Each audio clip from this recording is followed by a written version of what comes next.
Muito bom dia, eu sou Juliana Nobre, estou aqui pela Piatã FM e estamos em rede com a Salvador FM e mais de 73 emissoras de rádio para toda a Bahia. Presidente, muito bom dia, já quero agradecer por o senhor abrir aqui a sua residência para falar com a gente, para falar com a Bahia.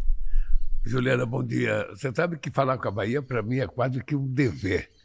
Eu tenho dito que acho que o povo baiano é um povo tão simpático, tão agradável comigo, que eu acho que em algum momento, em alguma encarnação, eu nasci na Bahia.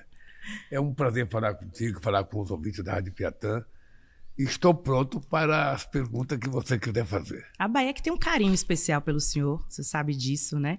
Então, estamos aí em rede com diversas rádios da nossa Bahia para a gente falar sobre os investimentos. Já vamos começar, então, falando sobre a inauguração da BYD. Inclusive, o senhor sai daqui e vai para a inauguração lá em Camaçari. Né? O que essa indústria, essa empresa representa para a Bahia e para a economia nacional também? Olha, representa para a Bahia, representa para os trabalhadores da Bahia, representa para o Brasil e para mim, pessoalmente, porque foi com muita tristeza que eu vi a Ford sair da Bahia. Eu vi a Ford entrar na Bahia numa briga entre o governo do Rio Grande do Sul, que era do PT Olívio Dutra, com a Ford na Bahia.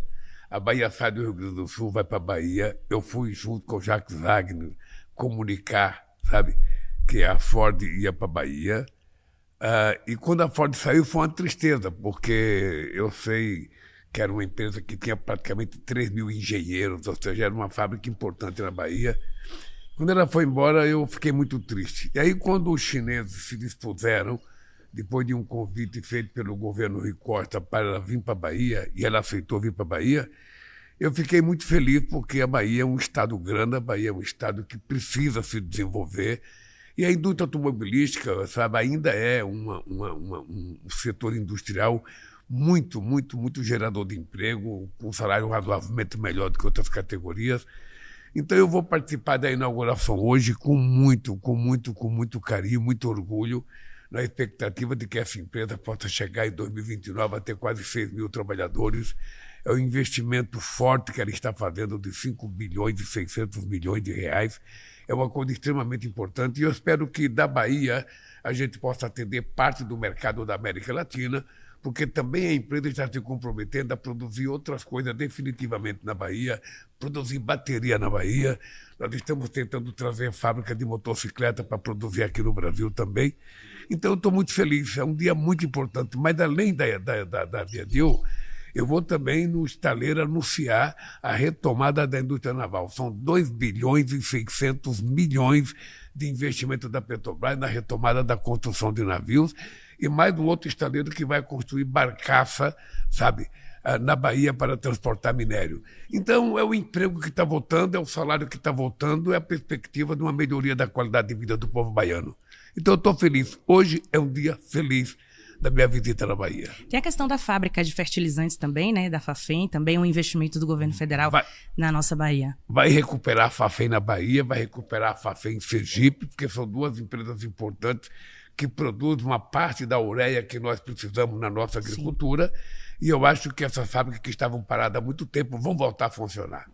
Graças a Deus, as coisas voltando à normalidade no Brasil. O senhor falou sobre a questão da geração de empregos, né? Como que o governo federal pretende ajudar o nosso estado, principalmente para que essa mão de obra seja qualificada? Juliana, nós estamos fazendo 8 novos campos do Instituto Federal. Nós já temos 39, vamos fazer mais 8 na Bahia. E, obviamente, que esses institutos federais eles vão ter que ter uma mão de obra qualificada, preparada para a indústria nascente, para a nova indústria Brasil, que nós criamos aqui no Brasil, que já tem investimento de mais de 19 bilhões de reais. Eu acho que é uma preocupação minha, uma preocupação do nosso governador Jerônimo, uma preocupação do senador Jacques Wagner, do ministro Rui Costa, de que é preciso qualificar a mão de obra. Então, nós vamos ter novos 8 institutos federais na Bahia e vamos, se precisar, criar mais institutos para que a gente possa garantir que a mão de obra seja baiana. Porque esse é o sucesso do investimento, é você garantir que uma empresa se instale num estado, mas que a mão de obra seja profissionalizada a partir de homens e mulheres do estado. Então, o que nós queremos são baianos e baianas trabalhando na Viadil. Obviamente que determinadas funções que exigem mais qualificação, se você não tem, naquele momento da instalação da fábrica, a mão de obra qualificada, você pode contratar de outro estado. Mas o que é importante é que a gente fortaleça, sabe, a formação de mão de obra na Bahia. Perfeito. Presidente, a gente também vai falar dos programas sociais, né? A gente tem o Bolsa Família, inclusive a Bahia é um dos estados com maior número de beneficiários do Bolsa Família, e tem novos programas também aí pelo governo federal, né? Você fala muito sobre o Gás do Povo, sobre o Luz do Povo, como é que esses programas entram no nosso estado e o senhor realmente consegue equilibrar, né, a economia, né, a partir daí do orçamento. Como é que equilibra a conta? Juliana, eu tenho uma ideia que eu transformei numa tese. Ou seja, a minha tese é simples. É que muito dinheiro na mão de poucos significa miséria. Pouco dinheiro na mão de muitos significa distribuição de riqueza. Então, o que é que nós estamos fazendo? Uma política de fazer inclusão social. Ou seja, eu governo para 215 milhões de brasileiros, mas na minha cabeça e no meu coração, quem está sendo visto de forma privilegiada, sabe, como o coração de mãe vê sua família, são aqueles mais necessitados. Então, programas como Farmácia Popular, que distribui remédio de graça, 41 remédios de uso contínuo de graça para as pessoas. Sabe, programas como o SAMU, que é uma grande revolução, sabe, para evitar mortes precoces nesse país. Programa como o Bolsa Família, programa como o Pé de Meia, programa como o Gás para Todos. Agora, a partir do começo do ano, sabe, quem ganha, vai começar em novembro agora, mas a partir do ano que vem vai completar, quase 17 milhões de famílias vai receber gás de graça, não vai pagar mais o gás. Porque o gás de cozinha ele sai da Petrobras a R$ 37,00, aquele botijão de 13 quilos. E muitas vezes chega para o consumidor a 140. Então nós vamos distribuir para as famílias mais pobres aquele gás de graça. São praticamente 17 milhões e meio de famílias. Nós agora estabelecemos que quem consome até 80 kW de energia não vai pagar mais energia. E quem consome até 120 paga apenas a diferença. Nós agora aprovamos a lei que o imposto de renda, para quem ganha até R$5.000, não pagará mais imposto de renda nesse país. E a perspectiva é uma evolução. Desde que eu votei, o salário mínimo aumenta acima da inflação.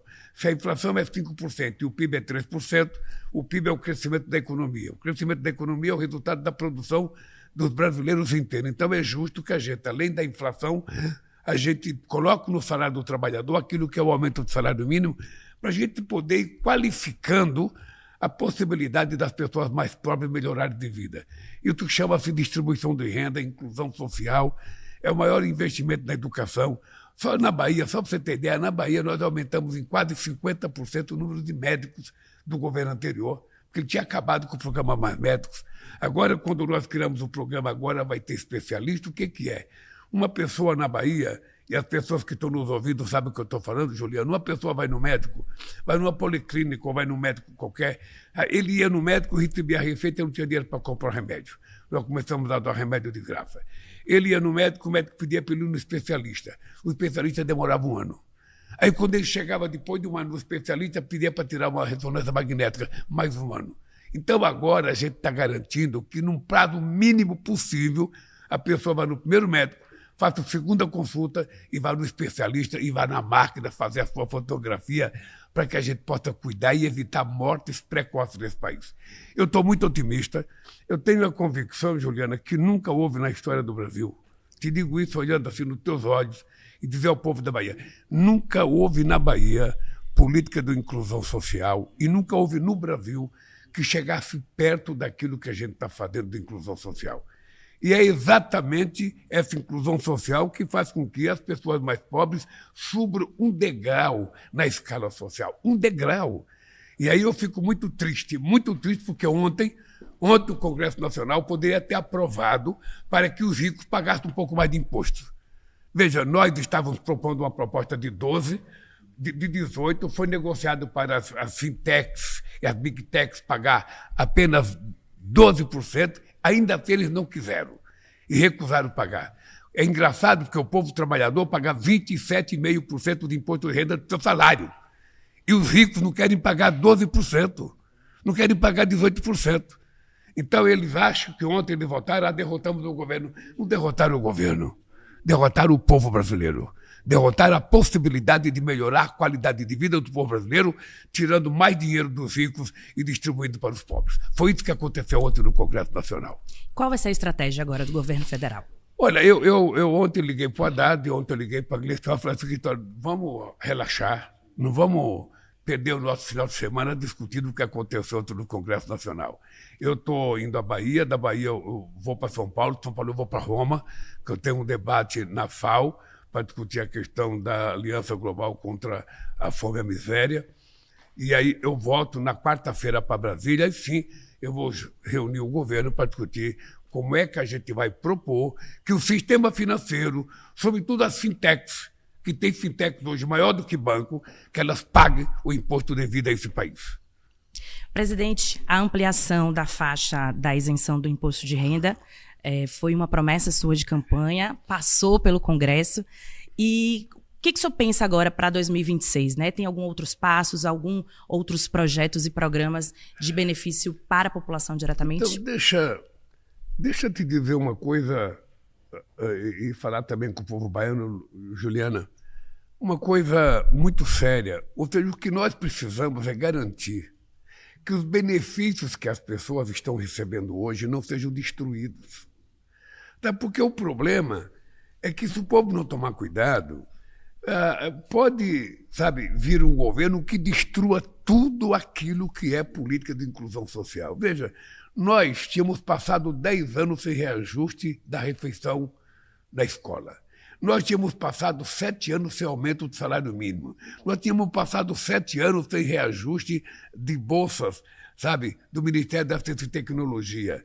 Nós tivemos destruído o Ministério da Cultura, o Ministério do Trabalho, o Ministério da Igualdade Racial, o Ministério da Mulher, o Ministério dos Povos Indígenas, que não existia, o Ministério do Direito Humano. Tudo isso foi destruído. Nós tivemos que recompor tudo. Passamos 2 anos e meio reconstruindo. Por isso que eu dizia no começo desse ano que esse ano é o ano da colheita. Porque a gente reconstruiu, a gente semeou, a gente plantou e agora a gente está colhendo. E tem muita coisa para colher. É o maior programa de investimento em educação, é o maior programa de investimento em habitação, é o maior programa de investimento em saúde. E essas coisas acontecem da forma mais extraordinária possível, com a participação do conjunto da sociedade. Porque é ela que tem que dizer o que a gente tem que fazer nesse país. Por isso é que eu estou convencido que nós temos que apresentar para os próximos 5 anos um projeto para esse país. Um projeto que vá além das políticas de inclusão social. Um projeto que leve em conta a necessidade da revolução digital, da inteligência artificial, que o Brasil precisa participar ativamente.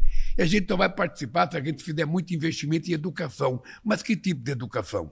Nós temos que formar muitos engenheiros, temos que formar muitos matemáticos, nós temos que mandar gente para o exterior para estudar, para que o Brasil tenha uma mão de obra competitiva do ponto de vista internacional, porque o que importa agora, é a gente exportar conhecimento e inteligência, e não só exportar commodities. Nós queremos exportar a sabedoria brasileira. E é isso que nós queremos fazer num novo programa para esse país. Que país a gente deseja daqui a alguns anos? E apresentar esse projeto de Brasil para que o povo nos ajude a construir esse Brasil. E já que a gente está falando, então, em relações internacionais, conta aqui para mim, presidente, como que foi essa conversa com o presidente Donald Trump? Já estão amigos? Esse encontro pessoalmente vai acontecer? Olha, eu te confesso que eu fiquei surpreso com o resultado da conversa, porque era uma coisa que parecia que não iria acontecer, parecia impossível. Nós nos encontramos rapidamente no salão de espera, lá na ONU, e tivemos uma conversa de 30 segundos, quem sabe um pouco mais, um pouco menos, e ele disse que pintou um clima. Foi. O dado concreto é que ele me telefonou e no telefonema havia uma expectativa de que ia ter muita discussão. Ele me ligou da forma mais gentil que um ser humano pode lidar com outro. Eu tratando de forma civilizada e ele me tratando de forma civilizada. E ele não sabia, mas eu estava completando 80 anos no dia que ele me telefonou. Então eu disse para ele, presidente, nós precisamos nos tratar sem liturgia. Você me chama de você, eu chamo você de você. Afinal de contas, eu estou completando 80 anos hoje e você vai fazer 80 anos dia 14 de junho. Então, nós somos dois senhores de 80 anos, presidimos as duas maiores democracias do Ocidente e nós precisamos passar para o resto do mundo cordialidade, harmonia e não discórdia e briga. Então, foi uma coisa extraordinária. Eu falei com ele aquilo que eu deveria falar, que era preciso retirar a taxação dos produtos brasileiros, que ele tinha sido mal informado. Então, agora começa um outro momento. Ainda ontem, a pessoa que ele indicou, que é o secretário de Estado, Marco Rubio, ligou para o meu ministro, Mauro Vieira. Talvez comece a ter conversa a partir de agora. E vamos ver se a gente consegue se acertar, porque o Brasil não quer briga com os Estados Unidos, o Brasil não quer briga com o Uruguai, o Brasil não quer briga com a Bolívia, o Brasil quer paz e amor. O Brasil quer crescer, o Brasil quer se desenvolver. Nós não temos contencioso com nenhum país do mundo e não queremos ter. E os Estados Unidos é uma aliança de 201 anos, é uma coisa muito forte. Então nós queremos manter uma relação boa, civilizada, democrática, respeitosa, sem abrir mão do nosso conceito de democracia e da nossa soberania. Agora ele disse que está com saudade do café brasileiro, né? Você sabia que tem um café maravilhoso lá na Bahia, na Chapada Diamantina. Ele deve ter saudade do café, do suco de laranja. Independente dos produtos, Juliano, o que é importante é o seguinte: o mundo está muito conturbado. Verdade. O mundo está muito nervoso, o mundo está muito... Sabe, as pessoas estão ficando desacreditadas. Então, o que nós precisamos mostrar para as pessoas é eficiência, sabe? É compromisso com as pessoas. É por isso que eu digo que eu não governo o Brasil, eu cuido do Brasil. Eu quero cuidar do Brasil, eu quero cuidar do povo brasileiro, eu quero cuidar, sabe, das pessoas, informar corretamente as pessoas. Você acredita, Juliana, que eu fui a Belém, fui na casa de uma mulher chamada Dona Felícia, que é diabética, sabe, que toma remédio, sabe, de uso contínuo. E, de repente, eu pergunto para ela: Dona Felícia, a senhora está tomando remédio para diabetes? Eu estou. Me mostrou a caixa do remédio. A senhora pega de graça, né? Não, presidente. Não, eu pago, eu compro. Mas como que a senhora compra se tem o farmácia popular, Dona Felícia? Ela falou: eu não sabia.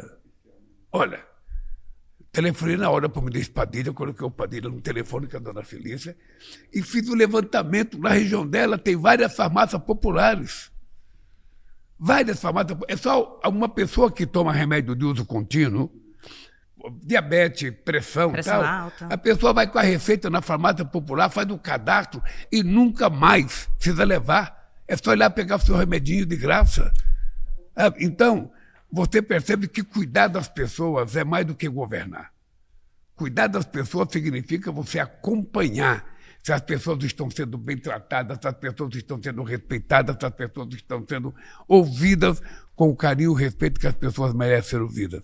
Então é assim que as coisas estão acontecendo no Brasil e é assim que eu penso fazer com que as coisas aconteçam definitivamente sem destruição de nada que está sendo feito de bom. O que é preciso é a gente ter certeza que o povo brasileiro não quer ser pobre. Ninguém quer comer mal. Ninguém quer morar mal. Ninguém quer viver mal, todo mundo quer viver bem, quer estudar bem, quer comer bem, quer passear. Esse é o mundo que nós precisamos garantir para o povo brasileiro. E é por isso que nós estamos fazendo os programas de inclusão social que jamais foram feitos na história desse país. Perfeito. Presidente, 2026 está batendo na porta. O senhor, inclusive, comentou que iria para a reeleição se estivesse bem de saúde. O senhor está bem de saúde. Já decidiu, realmente vai para a reeleição em 2026?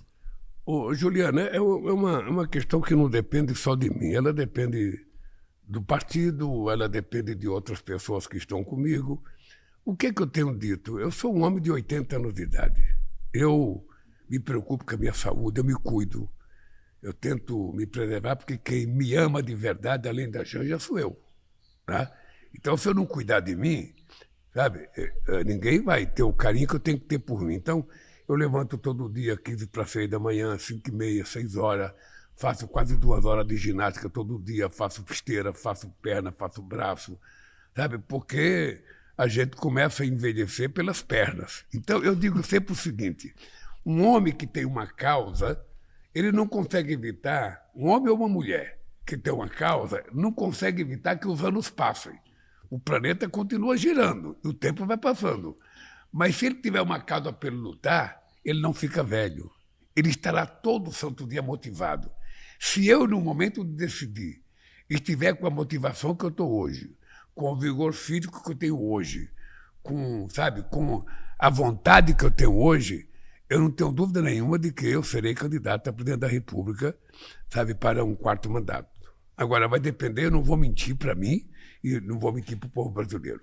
Agora, se eu estiver do jeito que eu estou, eu, sinceramente, serei candidato a presidente da República para ganhar as eleições.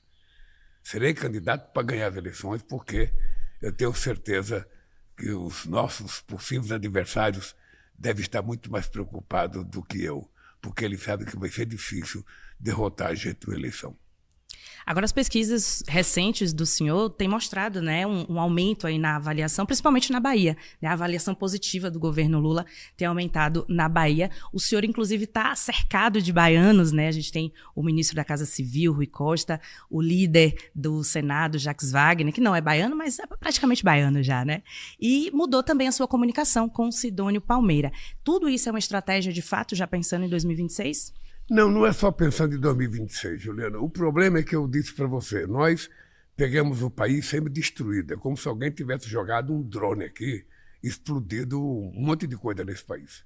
Nós tivemos que reconstruir. É importante a gente não esquecer, Juliana, que antes de eu tomar posse, a gente teve que fazer a PEC da transição, porque não tinha dinheiro para a gente pagar as coisas no começo do ano. Tal foi a responsabilidade do cidadão que governou esse país.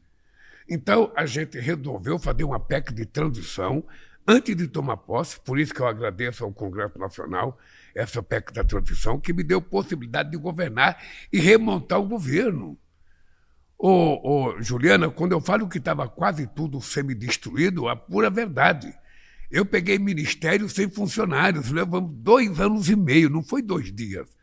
Isso é como você entrar numa casa velha toda quebrada, que você começa a fazer uma reforma. Era mais fácil você começar a fazer uma nova do que fazer uma reforma. Então, nós estamos conscientes, de que as coisas estão acontecendo. Os baianos que estão comigo são pessoas de muita qualidade, de muita qualidade. Eu agradeço muito a Bahia e agradeço a eles. E nós estamos trabalhando uma estratégia de mostrar aquilo que foi plantado e aquilo que está nascendo agora. Agora é época da colheita. Então, nós temos muita coisa para apresentar para o povo, muita coisa para apresentar, muitos benefícios que vão acontecer, e eu quero que a economia continue crescendo, porque ela crescendo a gente tem a chance de gerar mais empregos com melhores salários e melhor qualidade de vida para as pessoas. Esse é o meu desejo. E é por isso que eu tenho tanto baiano trabalhando comigo. Inclusive, eu entrevistei essa semana o ministro Rui Costa, ele disse que está com o nome posto, né, para o Senado, mas lógico que depende muito do senhor. O senhor vai liberar Rui Costa para ser candidato ao Senado no nosso estado? Mas esse é um problema que eu tenho, porque, veja, eu tenho vários ministros importantes que eu não gostaria que deixasse o governo. Mas eu também não tenho o direito de exigir sacrifício de um ministro que tem possibilidade de se eleger, Então, quem quiser ser candidato será liberado para ser candidato, Juliana. Quem quiser ser candidato será liberado para ser candidato. Eu não vou impedir, o crescimento e o surgimento de novas lideranças no Brasil, porque o Brasil está precisando muito. E o Rui é uma liderança extraordinária na Bahia. Você sabe a qualidade do Rui Costa, você sabe a qualidade do Jacques Wagner. Eu ainda tenho o privilégio de ter o Otto, do meu lado. Ainda tenho o coronel que nos ajuda em muita coisa também. Então, essa construção política na Bahia, ela é muito boa, porque, gente, quando o Jacques foi candidato a primeira vez, a chance dele era mínima. Ele tinha 3%, e Paulo Souto tinha 60%.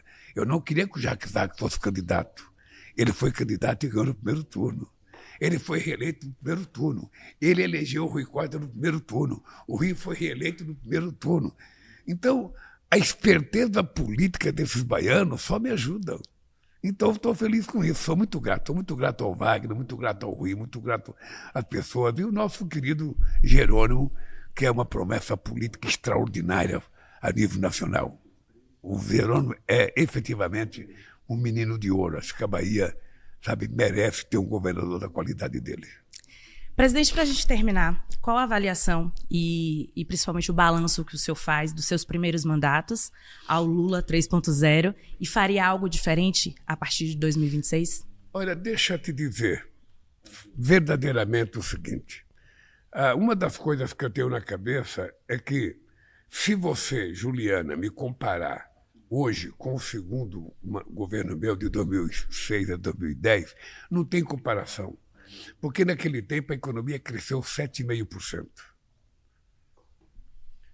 Sabe? Nós geramos a maior quantidade de emprego que está sendo gerado nesse país. Quando nós voltamos, pegamos o país semi-destruído. Mas veja que coisa interessante, Juliana. Desde que eu deixei a presidência da República em 2010, o Brasil não tinha crescido acima de 3%. Ele só foi crescer acima de 3% quando eu voltei para a presidência da República. Cresceu 3,2%, 3,4%, esse ano vai continuar crescendo. Pode até crescer um pouco menos, porque a gente vai ter que agora levar em conta a necessidade do começo da redução da taxa de juros, que depende do Banco Central. E eu acho que isso vai permitir que eu possa dizer para você, nós estamos fazendo mais do que eu fiz nos outros governos. Estamos fazendo mais. Mais política de inclusão social, mais política de participação da sociedade, mais política de cuidar do clima, mais política de cuidar da saúde, de cuidar da educação. E a escola de tempo integral vai ter uma revolução nesse país, garantir que a criança fique o dia inteiro na escola. O pé de meia é uma revolução nesse país, garantir que meninos e meninas não desistam do ensino médio e vai estudar. Porque se ele estudar, ele vai poder ser um brasileiro que vai ajudar o Brasil a crescer, a se desenvolver, vai cuidar da sua família. Então, esse país está pronto para a gente anunciar coisas novas para 2026, tá? Para o processo eleitoral. Eu espero que as eleições se dêem de forma civilizada, madura, sabe, com zero de mentira e com 100% de verdade, que as pessoas digam, olhando na cara do povo, o que vão fazer ou o que fizeram. Porque esses governadores que são candidatos, eles têm que dizer o que eles fizeram, não é o que vai fazer. Né? Então, cada um vai mostrar aquilo que fez. E eu tenho certeza que nós temos muito, mas muito para mostrar ao povo brasileiro e ao povo baiano. Então vamos para Camaçari, né? Anunciar aí, inaugurar a BioID, o senhor que segue de viagem agora para a cidade de Camaçari com o prefeito Luiz Caetano. Você vai estar lá? Vou, claro. Você vai chegar a tempo? Depende. Mas vamos Juliana, sim. Obrigado pela entrevista e até Camaçari, se Deus quiser. Daqui a pouco estarei aí, povo baiano. Me aguardem. Presidente, mais uma vez, muito obrigada por abrir a sua residência. Estamos pela Piatã FM, Salvador FM e mais 73 emissoras de rádio em todo o estado. Muito, muito obrigada. Obrigado a você.